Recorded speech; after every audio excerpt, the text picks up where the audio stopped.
DMC day উপলক্ষে মাননীয় প্রধানমন্ত্রী জনাব তারেক রহমান এবং তার সহধর্মিণী ডাক্তার জুবাইদা রহমান ম্যাডাম তিনিও আসছেন। তো তাদের আগমন উপলক্ষে ছাত্রদল স্বতঃস্ফূর্তভাবে ঢাকা বিশ্ববিদ্যালয়ের ছাত্রদল কেন্দ্রীয় সংসদ সহ সকল শিক্ষা প্রতিষ্ঠান মহানগরের যে নেতৃবৃন্দ রয়েছে তারা সেই সকাল থেকে অবস্থান নিয়েছে। এই কারণে যে আমরা সাধারণত সচরাচর অল্প কিছু কর্মসূচিতে মাননীয় প্রধানমন্ত্রীকে তাকে দেখতে পাওয়া বা তার সান্নিধ্য পাওয়া যাকে বলে নেতাকর্মীদের, সেটি হয়তো বা ক্যাম্পাস কেন্দ্রিক প্রোগ্রামগুলিতে আমরা পেয়ে থাকি। আগের যে গতানুগতিক ধারার যে রাজনীতি, যে তিনি যেখানে যাবেন সেখানেই ছাত্রদলের মহড়া, এইটা পুরোপুরি বিলুপ্ত করা হয়েছে, কারণ তিনি এটা লাইক করেন না। যেমন আজকের যে আমাদের কর্মসূচি, এখানেও কিন্তু তিনি আমাদের বারণ করেছেন আগেই, কিন্তু আমরা তার নির্দেশনা আজকেরটা আমরা শুনিনি। কারণ ক্যাম্পাস কেন্দ্রিক প্রোগ্রামে যদি আমরা সত্যিকার অর্থে তার সান্নিধ্য কিংবা তিনি তো আমাদের ছাত্রদের সাংগঠনিক অভিভাবক, সেহেতু তাকে একটু দেখতে পাওয়া এটুকু হলো একটা রাজনীতি কালচারের অংশ। এটুকুই আমরা সেজন্যই তাকে শুভেচ্ছা জানানোর জন্য এখানে সে সকাল থেকে বিপুল সংখ্যক ছাত্র দলের নেতাকর্মী সমর্থক তারা সবাই এসেছে। আর আজকে একটা সুবিধা রয়েছে, শিক্ষা প্রতিষ্ঠানগুলো বন্ধ রয়েছে, শনিবার হয় তো সে কারণে আমাদের উপস্থিতি আরও ব্যাপক রয়েছে। আর আমাদের যে গতানুগতিক ধারার যে রাজনীতি, যে জোরপূর্বকভাবে কোনো কর্মসূচিতে নিয়ে আসা, আল্লাহর রহমতে আমরা 5 আগস্ট 2024-এর পর থেকে এই ধরনের রাজনৈতিক অপসংস্কৃতির কালচার পুরোপুরি বিলুপ্ত করা হয়েছে।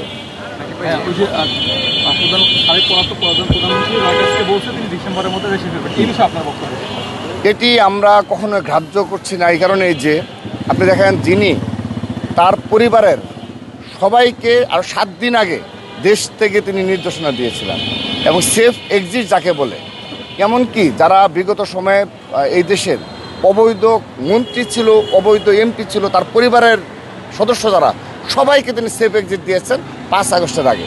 কিন্তু তার কিছু অল্প কিছু নেতাকর্মীর সমর্থক রয়েছে যারা জেনে হোক না বুঝে হোক তারা 5 আগস্ট পর্যন্ত দেখেন সাধারণ জনগণের বিরুদ্ধে দাঁড়িয়েছে। দেখো তাদের পরিণতিটা কী। অর্থাৎ এই ধরনের দলের প্রধান যিনি, তিনি আর কখনোই দেশে রাজনীতি করার সুযোগ পাবেন না। তার চেয়ে বড় বিষয় যেটি, যে জুলাই আগস্ট গণঅভ্যুত্থানে যে 1400 ছাত্র জনতাকে হত্যা করা হয়েছে এবং বিগত 15.5 বছর 1000-এর অধিক বিরোধী দলের নেতাকর্মীদের গুম খুনের সাথে যে দল জড়িত, সেই দলের অবশ্যই বিচার হবে বাংলাদেশে। কারণ এই দেশে একটি রেভলিউশন হয়েছে। এই রেভলিউশনের পর কোনোভাবেই ছাত্র জনতা যারা 24-এর জুলাই আগস্ট গণঅভ্যুত্থানকে তৈরি করেছিল, সফল করেছিল, তারা কখনো কোনোভাবেই তার বিচার ব্যতীত কোনো প্রক্রিয়া আমরা মেনে নেব না। এটি তিনি যা বলেন তার উল্টোটা করেন, কারণ তিনি বলেছিলেন কখনো পালিয়ে যায় না, তো পালিয়ে গেছেন। তো তিনি আসবেন বলছেন, হয়তো বা বিপরীত হতে পারে, কিন্তু সেটি আমাদের বড় বিষয় না। তিনি যা ইচ্ছে তাই করুক, কিন্তু আমাদের ছাত্র জনতা হত্যাকারীর অবশ্যই বিচার হতে হবে। এটি হলো আমাদের দাবি, এটি ছাত্র দলের দাবি। প্রতিটি হত্যাকাণ্ডের বিচার পুঙ্খানুপুঙ্খভাবে হতে হবে। নট অনলি খুনি হাসিনা, তার যারা সাঙ্গপাঙ্গ রয়েছে তাদেরও সঠিক বিচার হতে হবে। এটি হলো আমাদের দাবি। তিনি কি করলেন না করলেন, ইট ডাজেন্ট ম্যাটার। আমাদের হলো আমাদের ভাইকে যারা হারিয়েছে, ছাত্র দলের যে সকল নেতাকর্মীকে গুম করা হয়েছে, খুন করা হয়েছে, জুলাই আগস্ট গণঅভ্যুত্থানে 142 জন ছাত্রদলের নেতাকর্মী সমর্থক হত্যা করা হয়েছে, তাদের বিচার করতে হবে। আমরা দ্বিতীয় কোনো লাইন বুঝি না। খুনি হাসিনা কী করবেন না করবেন সেটা বুঝি না। খুনি হাসিনা যদি পৃথিবীতে বেঁচে থাকেন, তাকে যে কোনো প্রান্তেই থাকুক, তাকে এই দেশে নিয়ে এসে বিচার করতে হবে।